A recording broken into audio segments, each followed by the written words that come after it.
The knock came at 2:13 a.m. sharp and violent, like the door itself had committed a crime.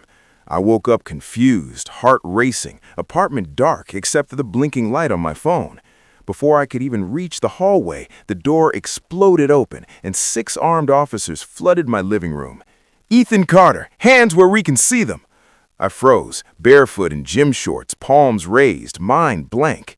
They slammed me against the wall, cuffed me, and read my rights while my neighbors peeked through cracked doors like vultures. "You're under arrest for the murder of Lucas Grant." My stomach dropped into nothing. Lucas Grant wasn't just my business partner. He was my best friend since college. By the time I was shoved into the squad car, my entire life had already started collapsing. At the station, they laid it out.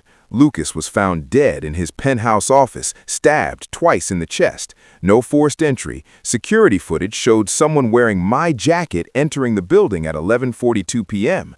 My fingerprints were on the elevator panel. My car was caught on a nearby traffic camera. The weapon? A kitchen knife registered under my apartment purchase. Every piece of evidence screamed guilty. Except I had been home all night editing project files and talking to my girlfriend Marissa on FaceTime. Or so I thought. When they pulled my phone records, the call history had been deleted. My cloud backups? Wiped. Even my laptop showed login activity during the time of the murder, activity I didn't remember. Someone hadn't just framed me, they had rewritten my digital life. After 16 hours of interrogation, exhaustion broke through my anger. My public defender whispered the truth quietly. "They've built a very strong case. You need a miracle." Bail was denied. I was sent to county jail wearing borrowed clothes and a number instead of my name. Concrete walls, screaming inmates, metal doors slamming like gunshots in your brain. I lay on a thin mattress, staring at the ceiling, thinking about how fast innocence can vanish when money and manipulation enter the room. And that's when clarity hit me. The only 2 people who knew every password, every schedule, every blind spot in my life were Marissa and Lucas himself. But Lucas was dead, which left only one possibility I wasn't ready to accept. 3 weeks passed before the first crack appeared. A retired cyber investigator named Victor Hale reached out to my lawyer after seeing inconsistencies in the metadata of the security footage. The timestamps were altered, he said, not sloppily, professionally. Victor volunteered to analyze everything independently. From jail, I authorized full access. If I was going down, I was going down fighting. Days later, Victor uncovered something terrifying. The IP address used to delete my cloud backups traced back to a private VPN registered under a shell company. That shell company funneled payments to a consulting firm where Marissa had recently started freelancing. My hands trembled when my lawyer told me. The woman who kissed me every morning had been slowly building my coffin at night. But that still didn't explain Lucas until Victor found something buried deeper. A hidden server backup from Lucas's office camera showed a distorted reflection in a glass wall. 2 figures. One matched Marissa's walk, posture, hair silhouette.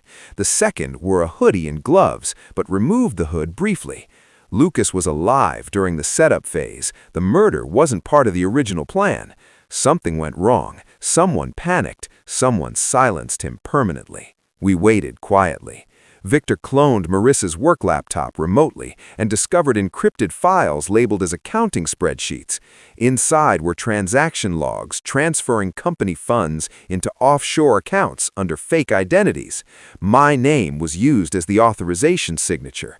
She wasn't just framing me for murder, she was stealing millions and needed me buried to close the loop.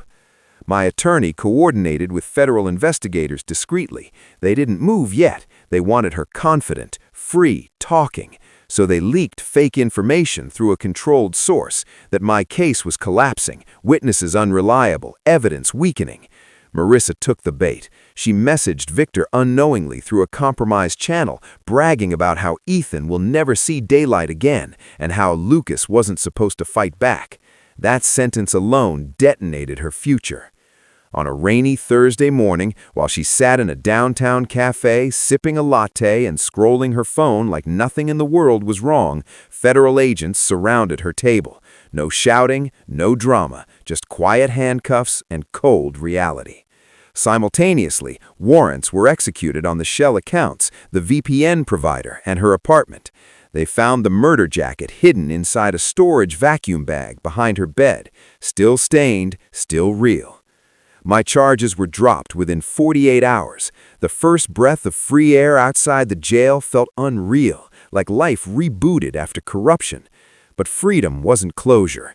Closure came 3 months later when I stood in the courtroom and watched Marissa avoid my eyes as she was sentenced for conspiracy, fraud, evidence tampering, and obstruction tied to a homicide investigation.